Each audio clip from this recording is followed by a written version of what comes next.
我有2个多月没买猪脚了，今天买了个小猪脚，50多块钱。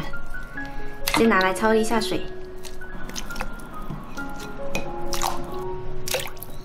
加入1个葱节、几片姜，再来点料酒。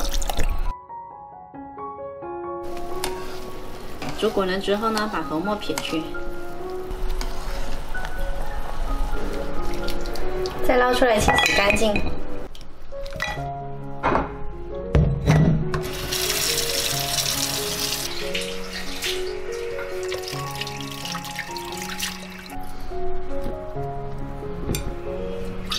再来准备一些配料，全部切成大粒。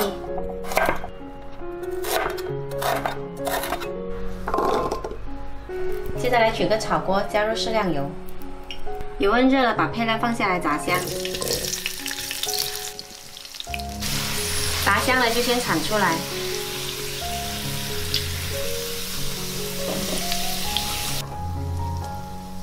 接着把猪脚放进来炒香。炒香了之后加入料酒，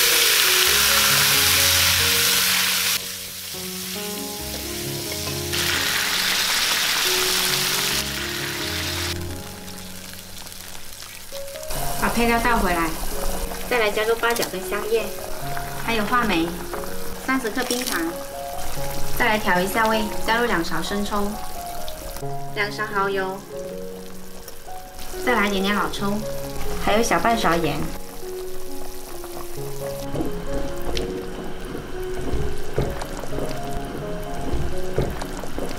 然后调中小火焖40分钟。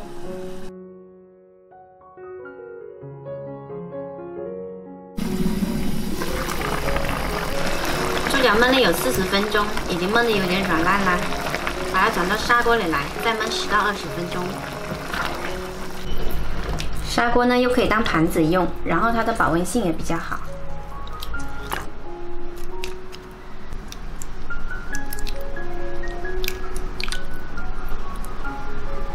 煮开了，盖上盖，调小火。